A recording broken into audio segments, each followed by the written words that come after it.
نکلا جنازہ آ گئے ماہ عرب ہے وفا کا بول بالا آ گئے ماہ عرب ظلم کا نکلا جنازہ آ گئے ماہ عرب ہے وفا کا بول بالا آ گئے ماہ عرب اور کفر و ظلمت کی جہاں سے چھٹ گئی تاریکیاں کفر و ظلمت کی جہاں سے مٹ گئی تاریکیاں ارے چار جانب ہے اجالا آ گئے ماہ عرب آ گئے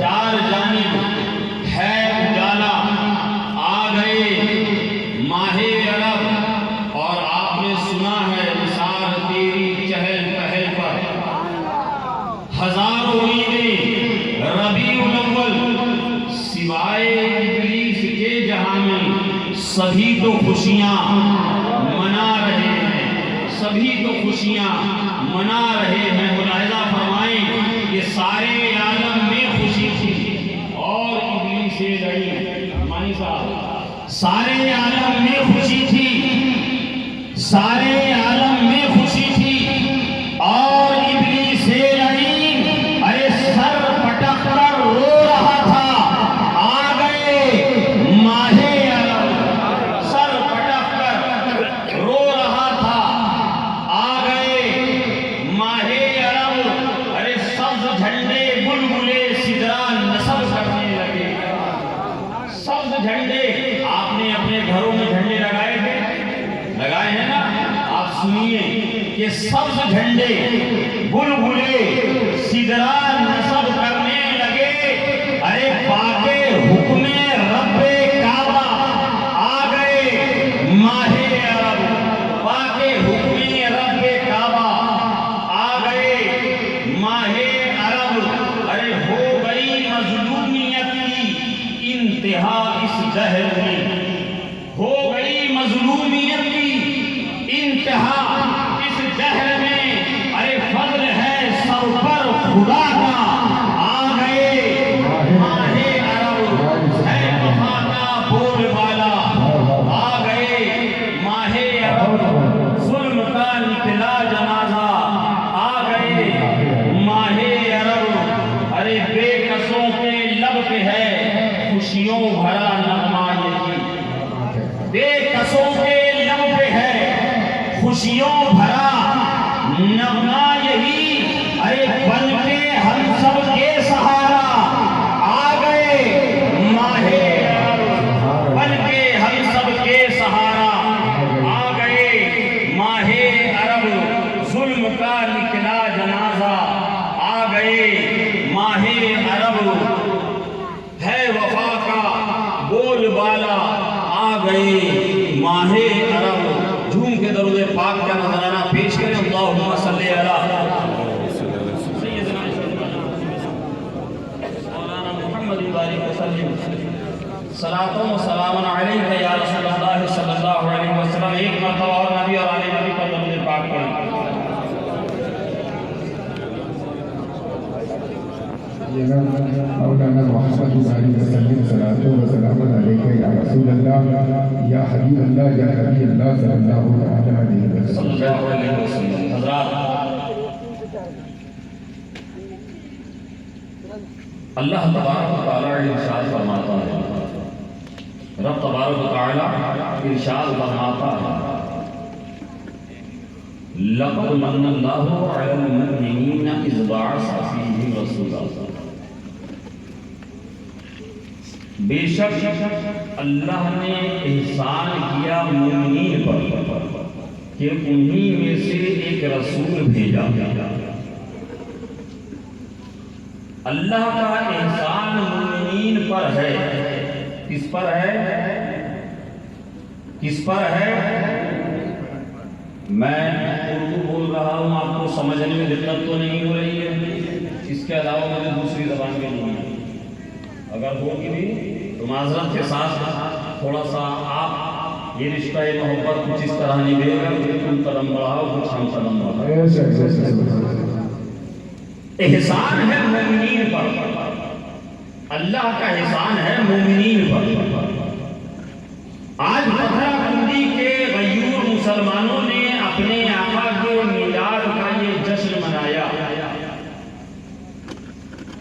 اس محفل کو سجایا، مسجد کو کنکموں سے سجایا، مسجد میں لائٹیں لگائی، سڑکوں کو گلیوں کو لائٹوں سے سجایا، جھنڈیاں لگائی گھروں میں. کسی نے پوچھا کہ کیا بات ہے، پتھرا کنڈی میں کوئی جشن آنے والا ہے، پتھرا کنڈی میں کوئی خوشی کا سما آنے والا ہے، آخر کیا وجہ ہے کہ پتھرا کنڈی کو سجایا جا رہا ہے؟ تو پتھرا کنڈی کے غیور مسلمانوں نے، مصطفیٰ کریم صلی اللہ علیہ وسلم کے غلاموں نے اس سے کہا کیا تجھے پتہ نہیں ہمارے آقا کے میلاد کا دن آنے والا ہے، ہمارے آقا کا میلاد آنے والا ہے.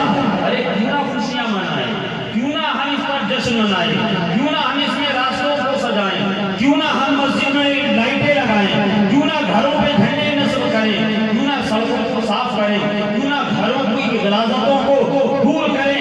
ارے ہمارے نبی کی ولادت کا دن آ رہا ہے، رسول پاک کی ولادت کا میلاد کا دن آ رہا ہے.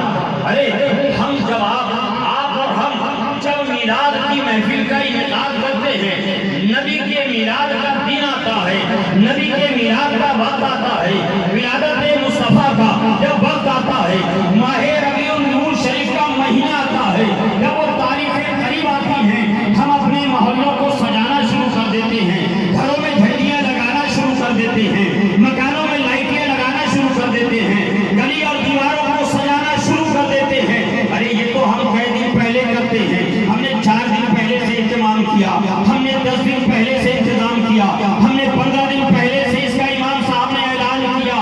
مگر آؤ آج نجم الدین اسی منبر رسول سے، اسی میلاد کی خوشی میں تمہیں ایک تاریخ کے باب سے، تمہیں تاریخ کے باب سے ایک واقعہ پڑھ کر سناتا ہے. علماء کرام یہاں پر موجود ہیں، آپ نے سنا ہوگا ابھی میرے آقا کریم صلی اللہ علیہ وسلم کے میلاد کا ہم جشن منا رہے ہیں، نبی کا میلاد منا رہے ہیں. ارے ہم نے ہفتہ 10 دن پہلے انتظام کیا ہے، ذرا یاد تو کیجئے تاریخ کو، ذرا یاد تو کیجئے ہسٹری کو، ذرا یاد پڑھیے تو کتابوں کو. علماء کی بارگاہ میں آ کر ظالم ادب نہیں کیجئے، یہ علماء آپ کو بتائیں گے، یہ علماء آپ کو کتابوں میں دکھائیں گے. ابھی میرے آقا کریم صلی اللہ علیہ وسلم کی اس خاکدان گیتی میں، اس دنیا میں جلوہ گری نہیں ہوئی ہے. 1000 سال سے پھر زیادہ کا وقت ابھی باقی ہے، 1000 سال سے زیادہ کا وقت باقی ہے. ابھی مدینہ نہیں ہے، ابھی یثرب ہے، ابھی وہ مدینہ نہیں بنا ہے، ابھی یثرب ہے.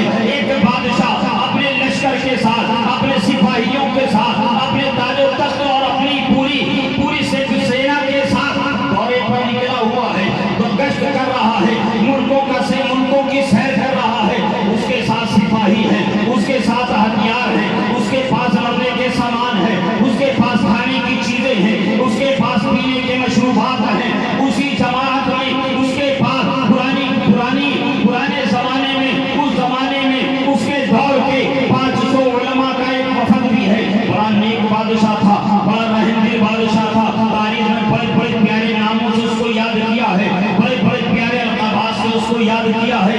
اس بادشاہ کے ساتھ اس دور کے 500 علماء تھے، جو سابق انبیاء کرام علیہ السلام پہ نازل ہونے والی کتابوں کے عالم تھے. وہ صحیفے ان کے پاس تھے، وہ کتابیں ان کے پاس تھی، وہ تاریخ ان کے پاس تھی. ایک دن میں چلتے چلتے وہ قافلہ یہ سرخی وادی میں پہنچتا ہے. وہاں بادشاہ نے کہا کہ پاؤ ڈال دیا جائے. پاؤ ڈال دیا گیا، خیمے لگا دیے جائیں، خیمے لگا دیے گئے. اب دن گزر گیا، شام ہو گئی. جب شام گزری اور رات کا ایک پہر آیا، جب رات کا پہلا پہر آیا تو علماء نے ملاحظہ کیا، علماء نے دیکھا یہ وادی جو یثرب کی ہے، یہاں تھوڑے کھجور کے بھی درخت ہیں، یہاں پانی کا ایک مختصر سا چشمہ بھی ہے. کیا دیکھتے ہیں؟ یثرب کے ایک خطے سے، یثرب کی زمین سے ایک ایسا نور نکل رہا ہے جو سیدھا آسمان تک جا رہا ہے، آسمان تک جا رہا جب وہ علماء نے دیکھا جب انبیاء صالحین پر نازل ہونے والی کتابوں کے پڑھنے والے اور ان کے جانکاروں نے جب یہ دیکھا کہ زمین سے ایک نور نکل رہا ہے اور یہ آسمان کی طرف جا رہا ہے، آخر یہ جگہ کون سی ہے جس کے بارے میں ہمیں علم نہیں، جس کے بارے میں ہمیں پتہ نہیں؟ تاریخ بتاتی ہے، ہسٹری بول رہی ہے، وہ علماء جس جگہ سے نور پھوٹا تھا، نور ظاہر ہوا تھا، اس نور کے گرد حالہ بنا کر مجلس بنا کر بیٹھ گئے اور جو کتابیں ان کے پاس ان کو کھول لیا، کتابوں کو پڑھ رہے ہیں، ایک دوسرے سے گفتگو بھی کر رہے ہیں، نشانیاں دیکھ رہے ہیں، روئے زمین کا یہ کون سا خطہ ہے جہاں سے نور نکل رہا ہے، جہاں سے نور روشن ہو رہا ہے، جو سیدھا آسمان تک جا رہا ہے، جو سیدھا آسمان تک جا رہا ہے، کون سا حصہ ہے؟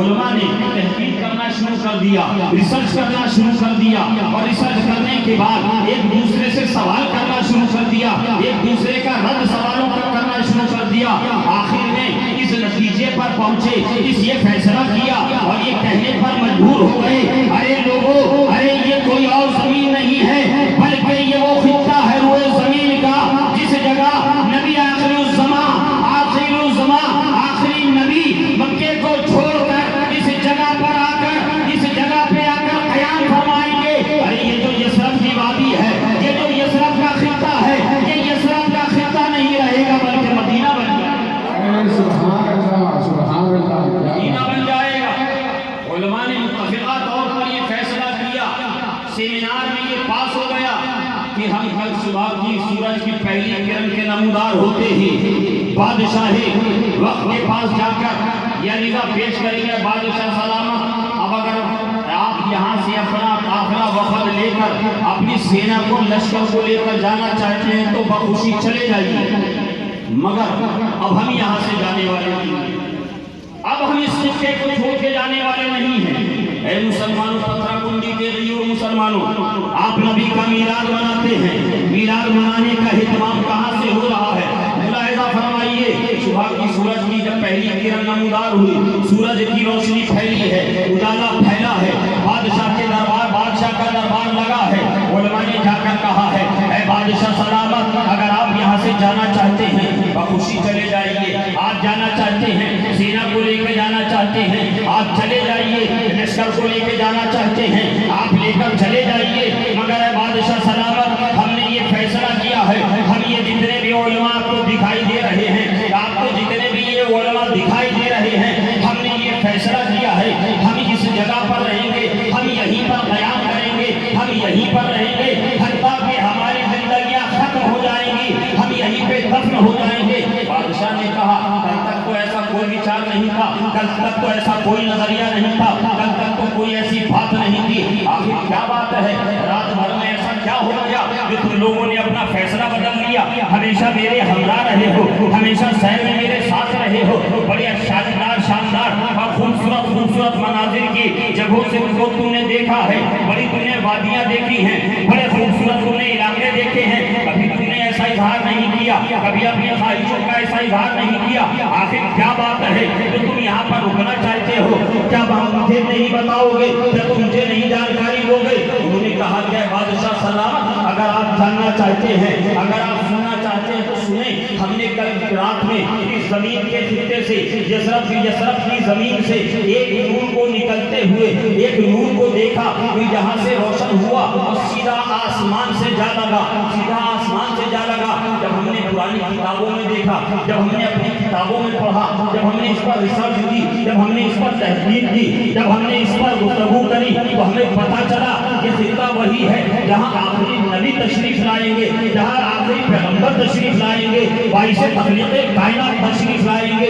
بادشاہ نے کہا، اگر ایسی بات ہے میں بھی رکتا ہوں، میں بھی تمہارے ساتھ رک جاتا ہوں۔ وزراء نے کہا، بادشاہ، تاج و تخت اور حکومت کو چھوڑ کر اس طریقے سے یہاں رکنا بہتر فیصلہ نہیں ہوگا۔ اگر یہاں علماء رک رہے ہیں، اگر ہمارے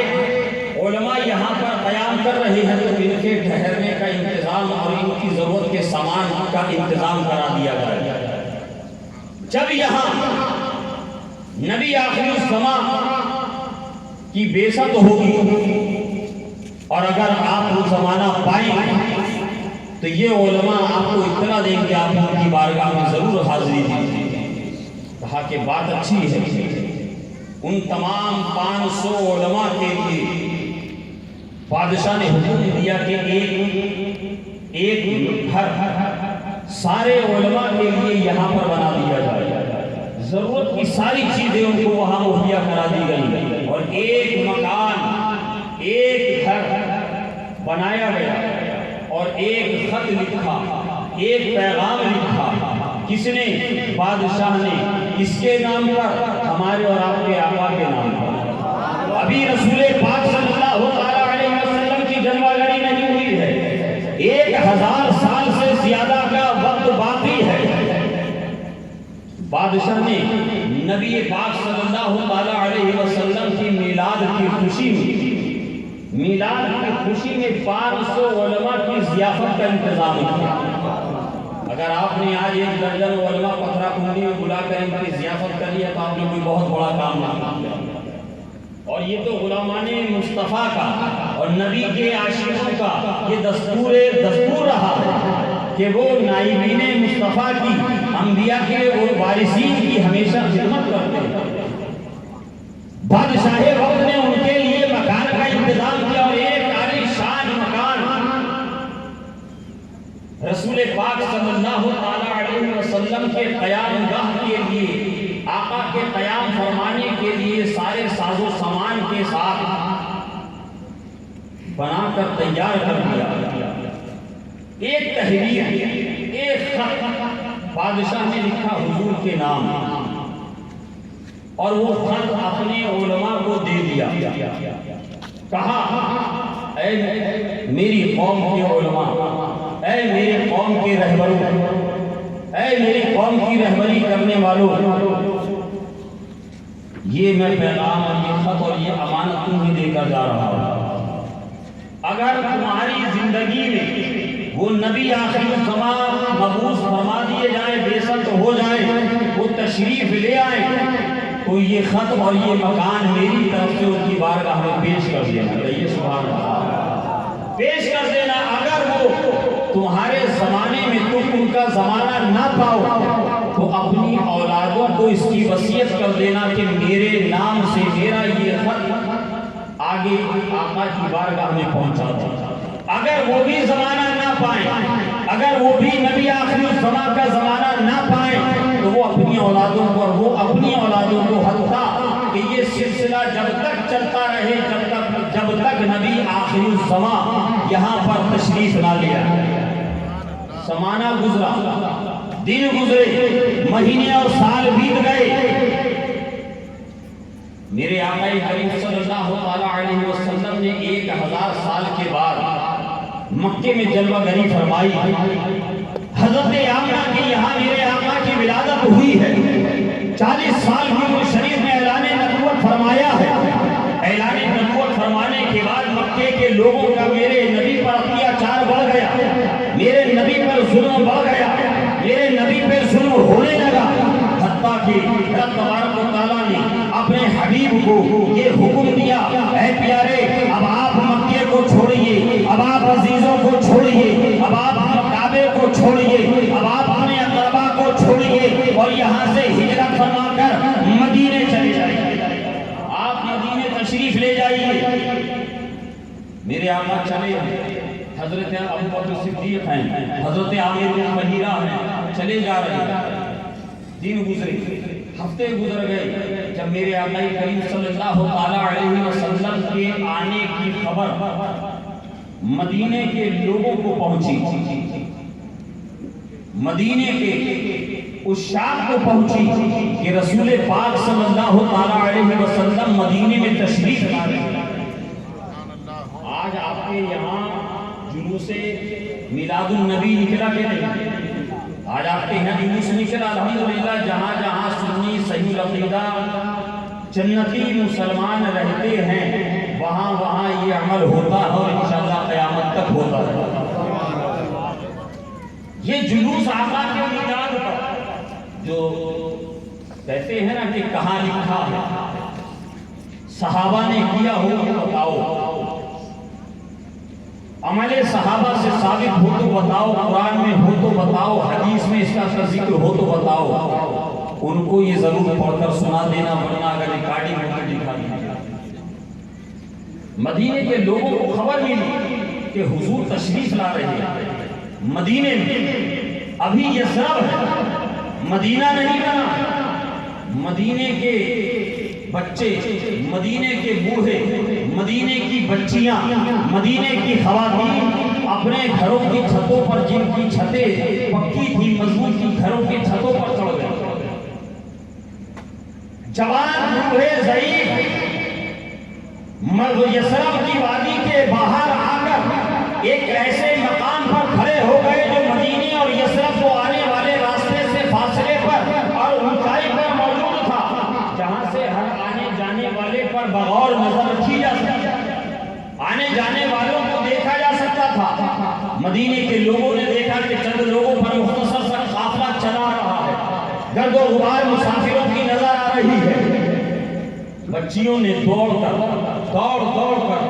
ترانے پڑھنا شروع کر دیے۔ کیا ترانے پڑھے؟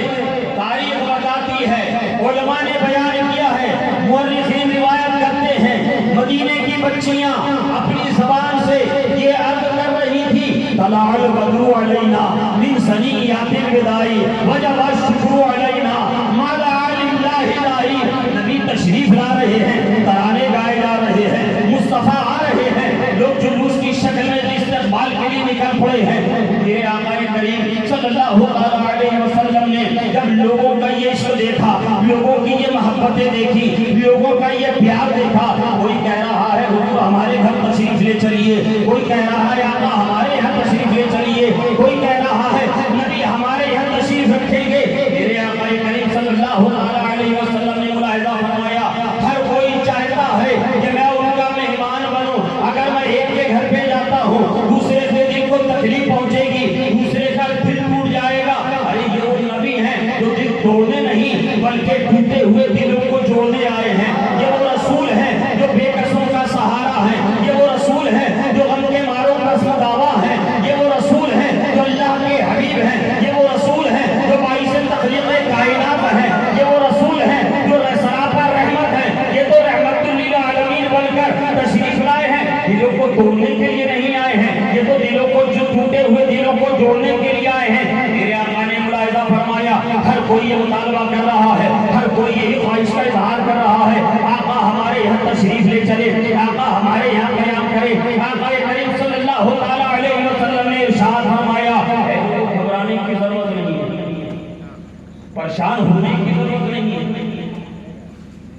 ایک دوسرے سے دھکا مکی کرنے کی ضرورت نہیں ہے۔ تم چاہتے ہو کہ میں تمہارا مہمان بنوں؟ عرض کیا جی یا رسول اللہ۔ آقا فرماتے ہیں یہ میری سواری قصوہ ہے، یہ میری سواری قصوہ ہے، یہ میری اونٹنی ہے، یہ جس کے دروازے پر جا کر بیٹھ جائے گی، جہاں یہ قیام کر لے گی، میں اس کے گھر کا مہمان بن جاؤں گا۔ اب سب اپنے اپنے مکانوں کے دروازوں کے سامنے جا کر رسول پاک صلی اللہ علیہ وسلم کی قصوہ سواری کو، اونٹنی کو کوئی سبز گھاس دکھا رہا ہے، کوئی درخت کے پتے دکھا رہا ہے کہ یہ ہمارے دروازے پر آ کر بیٹھ جائے، یہ اونٹنی ہمارے دروازے پر آ کر بیٹھ جائے تو رسول پاک ہمارے مہمان بن جائیں، تو ہماری قسمت کی معراج ہو جائے، ہماری قسمت کی معراج ہو جائے۔ مگر وہ اونٹنی رسول پاک صلی اللہ علیہ وسلم کی جو سواری جو قصوہ تھا، اس کو پتا تھا کہ مجھے ٹھہرنا کہاں ہے، مجھے قیام کہاں کرنا ہے۔ ایک جماعت آپ کو ملے گی اسی زمین کے اوپر جو یہ کہتی ہے کہ نبی کو پیٹ کے پیچھے کی خبر نہیں ہے، نبی کو دیوار کے پیچھے کا علم نہیں، نبی کو اپنے خاتمے کا علم نہیں۔ معاذ اللہ رب العالمین، یہ کس کے بارے میں کہہ رہے ہیں؟ نبی کے بارے میں کہتے ہیں ارے تم نبی کے علم غیب کے بارے میں سوال کرتے ہو، آؤ نبی الدین تمہیں نبی کی بارگاہ میں نہیں بلکہ نبی کی اونٹنی کی شرح میں لے کے چلتا ہوں، نبی کی سواری کے قدموں میں لے کے چل رہا ہے۔ تم نبی کے علم غیب کے بارے میں سوال کرتے ہو، بکواسیں لکھتے ہو، بکواسیں بولتے ہو، ارے نبی کے علم غیب پہ شک کرتے ہو، وہ علم غیب جس کے بارے میں رب نے فرمایا وَعَلَّمَكَ مَا لَمْ تَكُنْ تَعْلَمُ وَكَانَ فَضْلُ اللَّهِ عَلَيْكَ عَظِيمًا۔ علم غیب کے بارے میں تم شک کرتے ہو، ارے ہوش کے ناخن لو، ہوش کے ناخن لو، آؤ علماء اہل سنت کی بارگاہ میں زانویہ ادب طے کرو۔ جب علماء کرام کی بارگاہ میں محبت سے زانویہ ادب طے کرو تو یہ بتائیں گے نبی کی کیا شان ہے، یہ بتائیں گے نبی کا کیا مرتبہ ہے۔ اب وہ سواری جانتی ہے کہ مجھے کس کے یہاں رکنا ہے، نبی کے علم پر اعتراض کرتے ہیں، نبی کی سواری کو پتا ہے کہ مجھے ٹھہرنا کہاں ہے، جانتے ہیں وہ جا کر کہاں ٹھہرتی، وہ حضرت سیدنا ابو ایوب انصاری رضی اللہ تعالیٰ عنہ کے مقام دروازے کے پاس جا کر بیٹھ جاتی ہے۔ حضرت ابو ایوب انصاری گھر کے اندر ہے، پورا یثرب پورے علاقے کے لوگ اپنے اپنے دروازوں پر اس سواری کو بیٹھانے کی جستجو اور آرزویں لیے کھڑے ہیں۔ حضرت ابو ایوب انصاری گھر کے اندر، اونٹنی بیٹھ گئی، نبی کی سواری بیٹھ گئی، اس کو معلوم ہے کہ رسول پاک صلی اللہ علیہ وسلم کو کہاں ٹھہرانا ہے، اس کو معلوم ہے، اور تاریخ نگار محدثین مورخین روایت کرتے ہیں جس مکان میں حضرت سیدنا ابو ایوب انصاری رضی اللہ تعالیٰ عنہ قیام پذیر تھے، جس میں رہتے تھے، یہ مکان کوئی دوسرا مکان نہیں تھا، یہ وہی مکان تھا جو 1000 سال پہلے بادشاہ نے رسول پاک صلی اللہ علیہ وسلم کی سکونت اور قیام کے لیے بنایا۔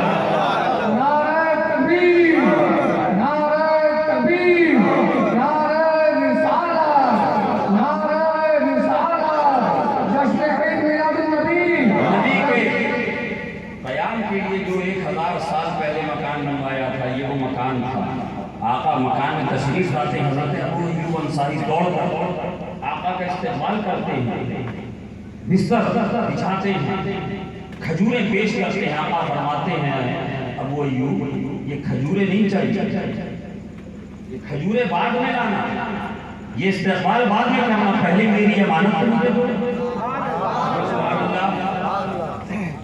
میری امانت تو مجھے دو۔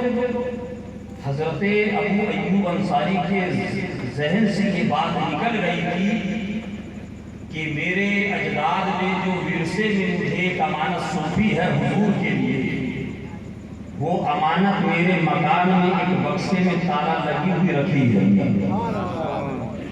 وہ اس قدر آقا کی آمد پر ایکسائٹڈ ہو گئے،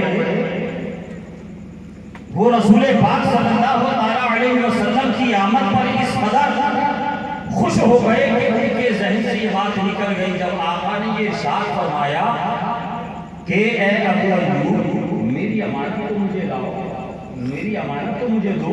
حضرت ابو ایوب انصاری رضی اللہ تعالیٰ عنہ دوڑ کر گھر میں جاتے ہیں، تالا کھولتے ہیں، بکسے سے وہ خط نکالتے اللہ کے سرکار کی بارگاہ میں پیش کرتے ہیں۔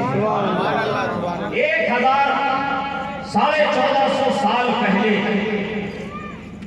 میرے آقا کریم صلی اللہ علیہ وسلم کے دیوانوں میں جب سرکار کو ملاحظہ فرمایا، آج ابھی آپ نے حضرت کوئل لکھنوی صاحب سے وہ سنا کہ حضور کے گیسو کیسے تھے، حضور کے رخسار کیسے تھے، حضور کا حلیہ شریف کیسا تھا۔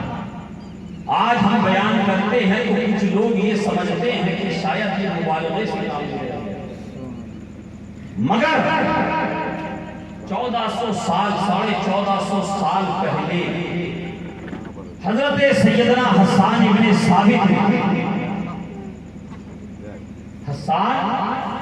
ثابت رضی اللہ تعالیٰ عنہ نے آقا کریم صلی اللہ علیہ وسلم کی ایک نعت لکھی، اور وہ ایک ایسی نعت لکھی کہ کہ سنہرے لفظوں سے آسمان کے سینے پر اور عشاق کے ذہنوں پر اور تاریخ کے صفحات پر وہ درج ہو گئی۔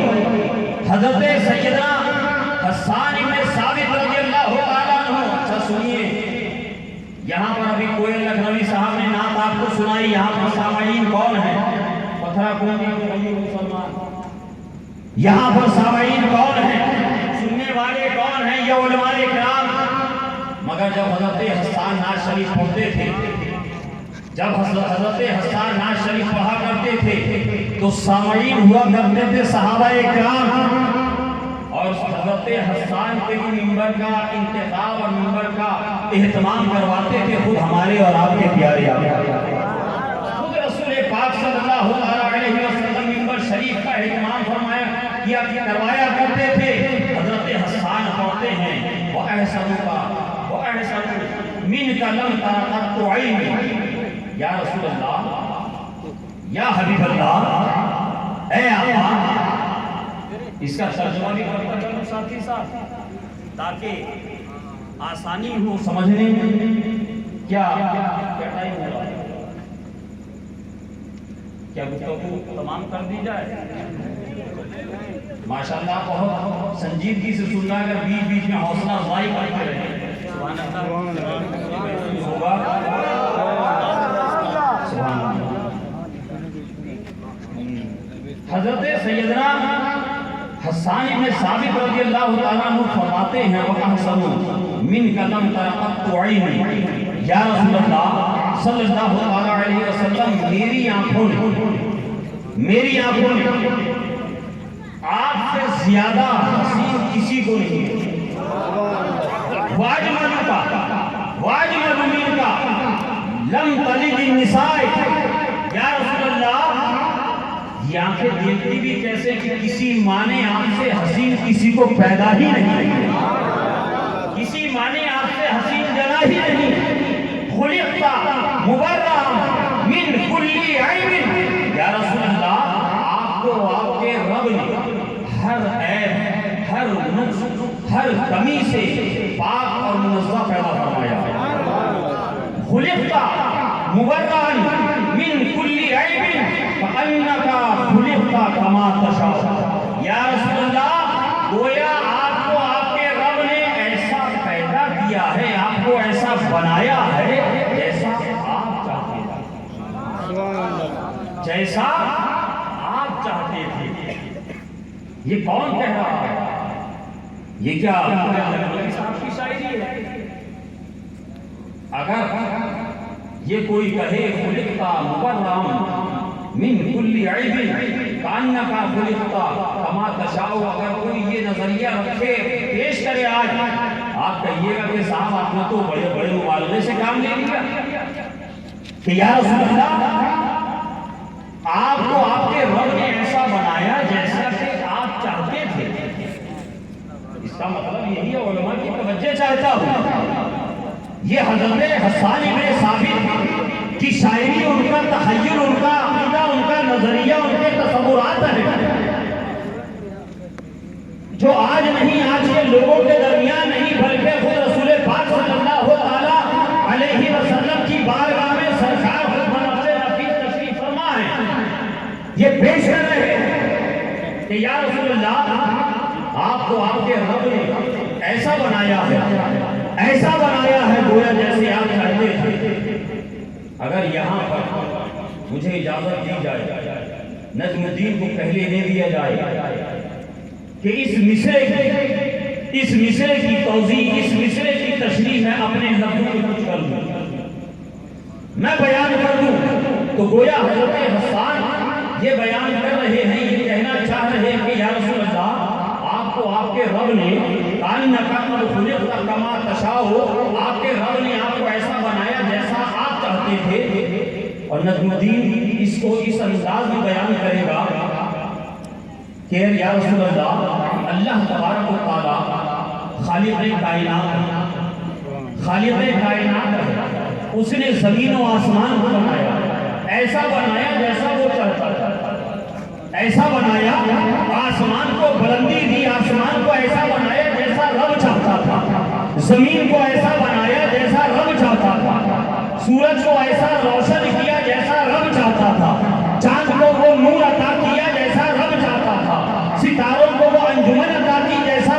چاہتا تھا، درختوں کو وہ سبزہ عطا کیا جیسا رب چاہتا تھا، دریاؤں کو وہ روانی عطا کی جیسا رب چاہتا تھا، سمندر کو وہ طغیانی عطا کی جیسا رب چاہتا تھا، جیسا رب چاہتا تھا۔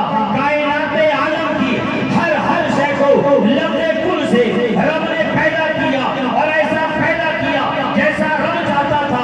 آدم کو بنایا ایسا بنایا جیسا رب چاہتا تھا، نوح کو بنایا ایسا بنایا جیسا رب چاہتا تھا، ابراہیم کو بنایا ایسا بنایا جیسا رب چاہتا تھا، اسماعیل کو بنایا ایسا بنایا جیسا رب چاہتا تھا، موسیٰ کو بنایا ایسا بنایا جیسا رب چاہتا تھا، نوح کو بنایا ایسا بنایا جیسا رب چاہتا تھا، داؤد کو بنایا ایسا بنایا جیسا رب چاہتا تھا، زکریا اور یحییٰ اور عیسیٰ کو ایسا بنایا جیسا رب چاہتا تھا۔ اے میرے آقا، اے میرے مولا، اے میرے ملجا، اے میرے ہادی، اے ہمارے رہبر یا رسول اللہ، تمام کائنات کو اللہ تبارک و تعالیٰ نے ایسا بنا دیا جیسا رب چاہتا تھا۔ مگر جب آخر میں باری آئی آپ کی، جب بات آخر میں آئی آمنہ کے لال کی، جب بات آخر میں آئی فاطمہ کے ابا کی، جب آخر میں بات آئی کعبے کے کعبہ کی، جب آخر میں بات آئی عرب کے پیکر کی، جب آخر میں بات آئی مولب کے جھومر کی، تو رب نے یہ نہیں فرمایا کہ حبیب اے پیارے میں تجھے ایسا بنا دوں جیسا میں چاہتا ہوں، بلکہ رب نے فرمایا اے پیارے تو بتا تجھے کیسا بنایا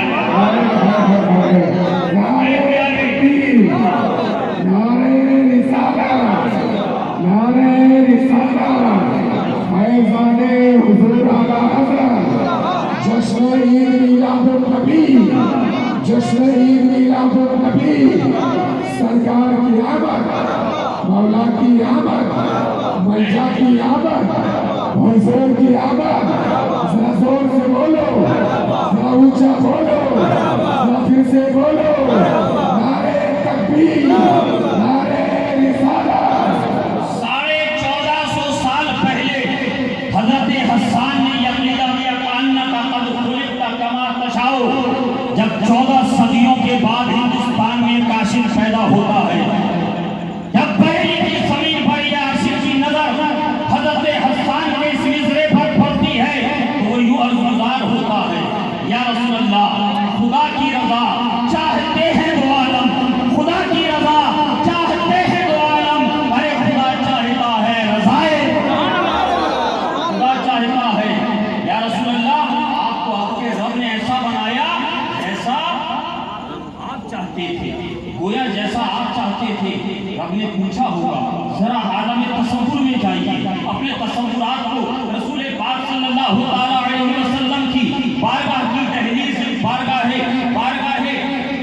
کرم کی تحریر سے اپنے تصورات کو مس کرنے کی کوشش کیجیے۔ میں آپ کو لے کے چلنے کی کوشش کرتا ہوں، شاید میں کامیاب ہو جاؤں، اگر کامیاب ہو جاؤں تو دعاؤں سے نواز کیجیے گا۔ گویا رب نے کہا ہو اے پیارے، جب آقا کی تخلیق ہو تو رب نے کہا ہو کہ حضرت حسان نے عقیدہ دیا ہے، میں اپنے لفظوں میں اس کا ترجمہ کر رہا ہوں، میں اپنے لفظوں میں اس کا ٹرانسلیشن کر رہا ہوں، میں اپنے لفظوں میں اس کا تبصرہ کر رہا ہوں۔ یہ نجم الدین کا مصرع لکھا نہیں ہے، یہ علماء کرام کا لکھا مصرع نہیں ہے۔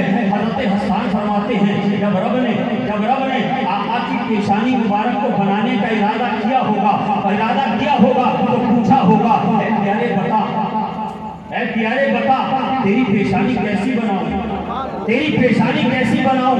آقا نے عرض کیا ہوگا مولا میری پیشانی کو ایسا بنا دے کہ 14 صدیوں کے بعد جب میرے غلام دیکھیں تو یہ کہے جس کے ماتھے شفاعت کا صحرا رہا، جس کے ماتھے شفاعت کا صحرا رہا، اس جبین سعادت پہ لاکھوں سلام۔ اے پیارے میرے کان کیسے بناؤں مولا، میرے کان ایسے بنا دے 14 صدیوں کے بعد جب میرے عاشق دیکھے، جب میرے چاہنے والے سنے تو وہ یہ کہے کہ دور و نزدیک کے سننے والے وہ کان، دور و نزدیک کے سننے والے وہ کان، ارے کان لالے کرامت پہ لاکھوں سلام۔ اے پیارے یہ بتا تیری آنکھیں کیسی بناؤں، تیری آنکھیں کیسی بناؤں؟ تو گویا میرے آقا نے عرض کیا ہوگا مولا میری آنکھوں کو ایسا بنا دے کہ 14 صدیوں کے بعد میرے غلام کہے جس طرف اٹھ گئی دم میں دم آ گیا، جس طرف اٹھ گئی دم میں دم آ گیا، اس نگاہ عنایت پہ لاکھوں سلام۔ اے پیارے یہ بتا تیرے لیے رخسار کیسے بناؤں؟ آقا نے عرض کیا ہوگا مولا میرے ہونٹوں کو ایسا بنا دے 14 صدیوں کے بعد جب غلام دیکھے تو یہ کہیں پتلی پتلی پھولے، پتلی پتلی پھولے، اس کی پتیاں ان لبوں کی نزاکت پہ لاکھوں سلام۔ اے پیارے تیرے بازو بنانے ہیں، اے پیارے تیرے بازو کیسے بناؤں؟ عرض کیا ہوگا مولا ایسے بازو بنا دے 14 صدیوں کے بعد میرے غلام کہیں جس کو بارے دو عالم کی پرواہ نہیں، جس کو بارے دو عالم کی پرواہ نہیں، ایسے بازو کی قوت پہ لاکھوں سلام۔ اے پیارے یہ تو بتا تیرے ہاتھ کیسے بناؤں؟ آقا نے عرض کیا ہوگا مولا میرے ہاتھ ایسے بنا دے، میرے ہاتھ ایسے بنا دے جب میرے غلام پیاس کی شدت میں ہو، پانی ختم ہو جائے، برتن میں ہاتھ رکھ دوں تو اس سے پانی کے چشمے پھوٹ جائیں اور میرے غلام 14 صدیوں کے بعد کہیں انگلیاں ہیں فیض پر ٹوٹے ہیں پیاسے جھوم کر، انگلیاں ہیں فیض پر ٹوٹے ہیں پیاسے جھوم کر، اے ندیاں پنجاب رحمت کی ہے جاری واہ واہ۔ اے پیارے یہ بتا تیرے ہاتھوں میں انگلیاں کیسی بناؤں؟ اے پیارے تیرے ہاتھوں کی انگلیاں کیسی بناؤں؟ آقا نے عرض کیا ہوگا مولا ایسی بنا دے کہ میں اشارہ کروں چاند 2 حصوں میں ہو جائے۔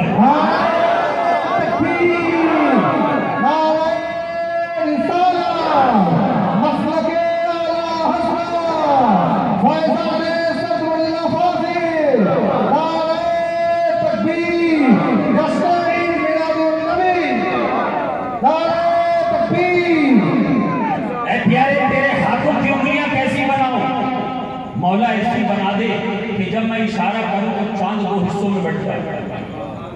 مولا ایسی میری انگلیوں کو بنا دے کہ میں اشارہ کروں تو ڈوبا ہوا سورج پلٹ کر آ جائے۔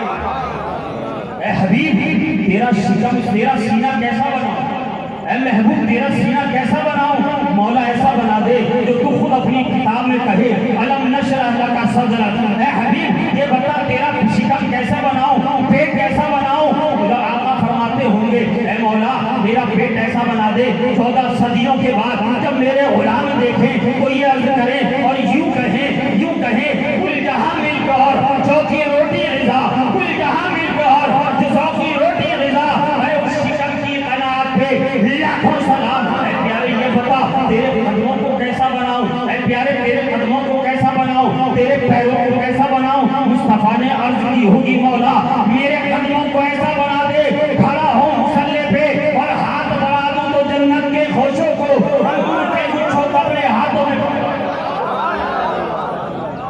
اے مولا میرے قدموں کو ایسا بنا دے کھڑا ہوں مسجد کے مسلے پہ ایک قدم بڑھاؤں تو جنت میں پہنچ جاؤں۔ مولا میرے قدموں کو ایسا بنا دے لیٹا ہوں اپنے حالی کے گھر میں بستر استراحت پر سید الملائکہ اپنے کافور لبوں کو میرے قدموں سے مس کرے۔ مولا میرے قدموں کو ایسا بنا دے کہ مکے کی گلی میں چلوں تو لوگ کہیں کہ دیکھو یہ عبداللہ کا نور یتیم جا رہا ہے، اور جب میں تیری بارگاہ میں پہنچوں تو لوگ یہ کہیں سبحان الذی اسریٰ بعبدہ لیلا من المسجد الحرام۔ اے پیارے یہ کون کہہ رہا ہے؟ کون کہہ رہا ہے؟ اب اعلیٰ حضرت کی زبان میں ملاحظہ کیجئے، اعلیٰ حضرت فرماتے ہیں اللہ کی سرتاب قدم حضرت حسان نے فرمایا، حضرت حسان نے 1400 سال پہلے فرمایا قد خلقت کما تشاء۔ اے حبیب آپ کو آپ کے رب نے ایسا بنایا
حسان ابن ثابت رضی اللہ تعالیٰ عنہ کا قیدہ تھا، اے حبیب، اے آقا، آپ کو آپ کے رب نے ایسا بنایا ہے جیسا کہ آپ نے چاہا، آپ نے چاہا۔ یہ وہ رسول دنیا میں آنے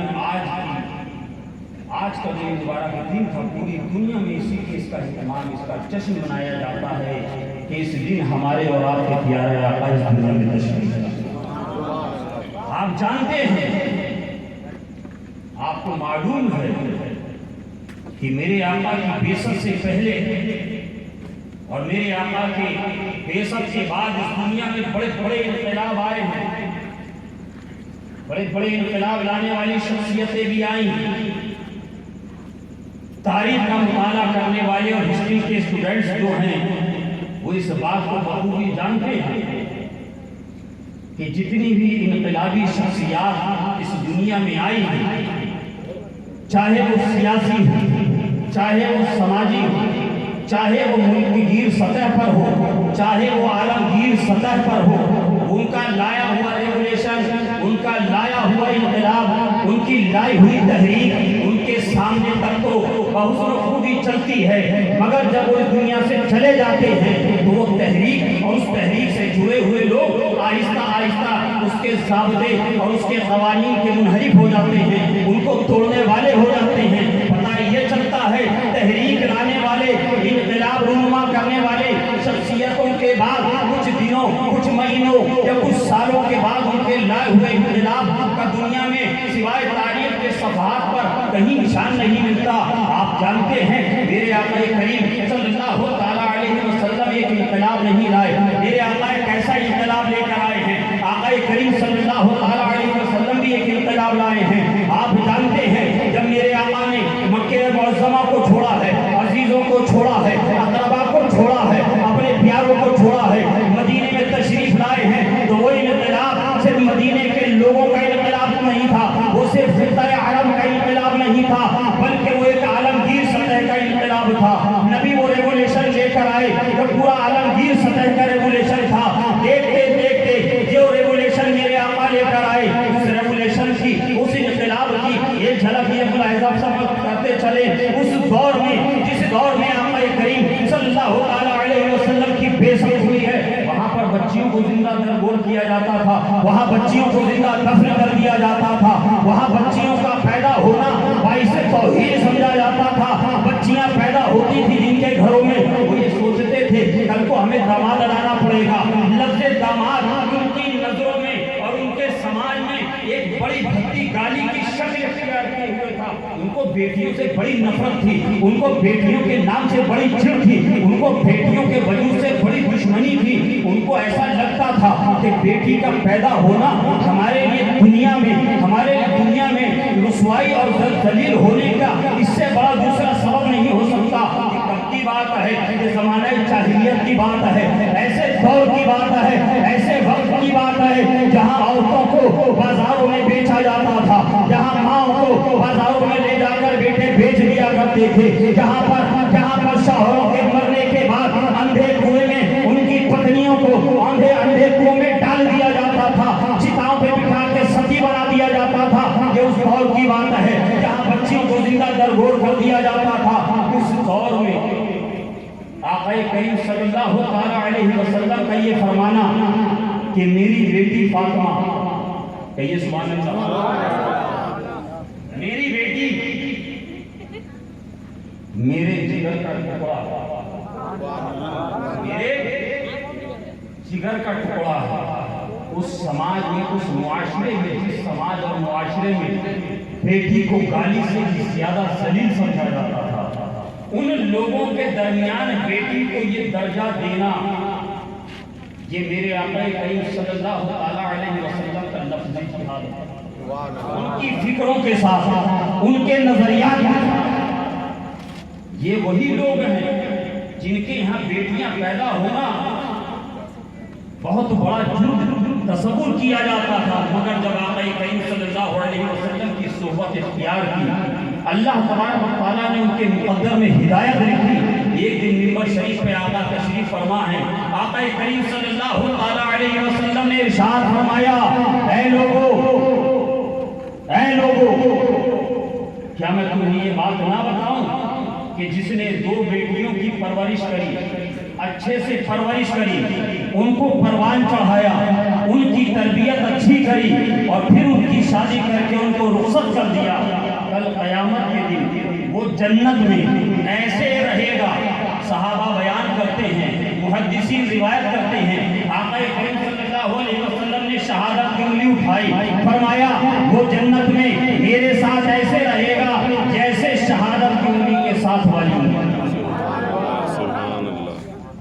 جیسے میرے ہاتھ یہ 2 انگلیاں ملی ہوئی ہیں۔ یہ کس سماج سے نکلے ہوئے لوگوں کو کہا جا رہا تھا، جہاں پر حضرت دہیہ یہ عرض کرتے ہوئے یا رسول اللہ مجھے زمانہ جاہلیت کی 2 باتیں جب یاد آتی ہیں، ایک کو سوچتا ہوں تو بہت ہنسی آتی ہے اور ایک کو سوچتا ہوں تو بہت زیادہ رونا آتا ہے۔ پوچھا ہے دہیہ کون سی باتیں؟ وہ 2 کون سی باتیں؟ کہا کہ یا رسول اللہ ایک یہ کہ ہم آٹے کے بتوں کو اپنے ساتھ شریک کے سفر کرتے تھے، جب ہمارے پاس رسم ختم ہو جاتا تھا تو وہ آٹے کے بنائے ہوئے معبودوں کو ہم پتھر پہ کچل کر ان پہ تھوڑا پانی ڈال کر اس کی روٹی بنا کر کھا لیتے تھے۔ ارے وہ اتنے کمزور اور اتنے ناقص ہمارے معبود تھے جن کو ہم توڑ کر کھا لیتے تھے اور پھر وہ غلیظ غلاظت بن کر دوسرے مقام سے باہر آ جاتے تھے۔ یا رسول اللہ یہ سوچتا ہوں تو بڑی ہنسی آتی ہے، بڑی ہنسی آتی ہے۔ اور دوسری بات کہ میں نے اپنے ہاتھوں سے 6 بیٹیوں کو زندہ دفن کیا، اپنی 6 بیٹیوں کو زندہ دفن کیا ہے، 5 کو تو پیدا ہوتے ہی دفن کیا، تو جب کیا جب وہ تھوڑی بڑی ہو گئی۔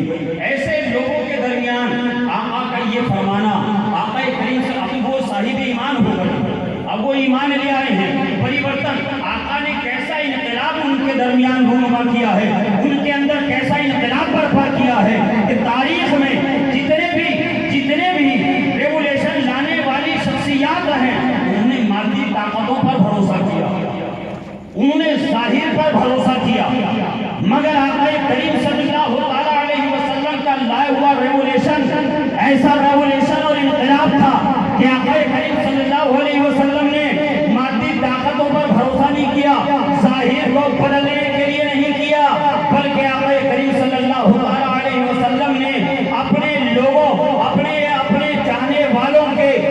چاہنے والوں کی روحوں کو بدلنے کا کام کیا۔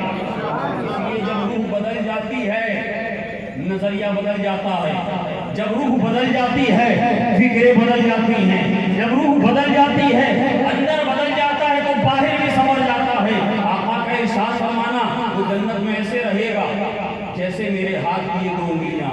ایک صحابی کھڑے ہوئے عرض کرتے ہیں یا رسول اللہ صلی اللہ علیہ وسلم جس کی ایک بیٹی ہو، یہ کون لوگ ہیں جو بیٹیوں کے پیدا ہونے کو اپنے باعث سے ذلت تصور کرتے تھے؟ یہ وہ لوگ ہیں جو آقا کی صحبت اختیار کرنے سے پہلے بیٹیوں کو گالی سے بھی زیادہ اپنے لیے توہین کا باعث سمجھا کرتے تھے، مگر آقا کی صحبت کا یہ اثر ہے۔ آقا کریم صلی اللہ علیہ وسلم کی بارگاہ بے کس پناہ میں آنے کا یہ فیض ہے کہ وہ پوچھ رہے ہیں یا رسول اللہ کسی کی ایک بیٹی؟ آقا فرماتے ہیں اگر اس نے بھی اچھے سے پرورش کری وہ بھی جنت میں جائے گا۔ ایک صحابی اور کھڑے ہوئے عرض کیا یا رسول اللہ جس کی ایک بھی نہ ہو، جس کی ایک بھی بیٹی نہ ہو، آقا نے ارشاد فرمایا بیٹی کی آرزو اور تمنا رکھتا ہے دل میں؟ کہا جی یا رسول اللہ بیٹی کی آرزو اور تمنا رکھتا ہوں۔ آقا فرماتے ہیں اگر بیٹی کی آرزو اور تمنا رکھتا ہے، بیٹی کی آرزو اور تمنا رکھتا ہے تو جا تو اس بیٹی کی آرزو اور تمنا کی وجہ سے تو بھی جنت میں جائے گا۔ ایک عرب نے آدمی کا بول بالا کر دیا، ایک عرب نے آدمی کا بول بالا کر دیا، خاک کے ذروں کو ہمگوشے سریا کر دیا، جو نہ تھے خود راہ پر اوروں کے ہادی بن گئے۔ کیا نظر تھی مصطفیٰ کی جس نے مردوں کو مسیحا کر دیا۔ اللہ تعالیٰ ہمارا اور آپ کا یہاں اپنی بارگاہ میں قبول فرمائے۔ اب یہ اول ہی بیان نہیں ہوا، ابھی آپ کے باقی ابھی ظاہر باقی ابھی باطن باقی ہے۔ نگاہ عشق مستی میں وہی اول وہی آخر وہی قرآن وہی فرقان وہی یاسین وہی طٰہٰ۔ اللہ تبارک و تعالیٰ ہم سبوں کو نور سے صحیح معنی میں محبت کی توفیق عطا فرمائے، آمین۔ استغفر اللہ ربی من کل ذنب و اتوب الیہ، وآخر دعوانا الحمد للہ رب العالمین۔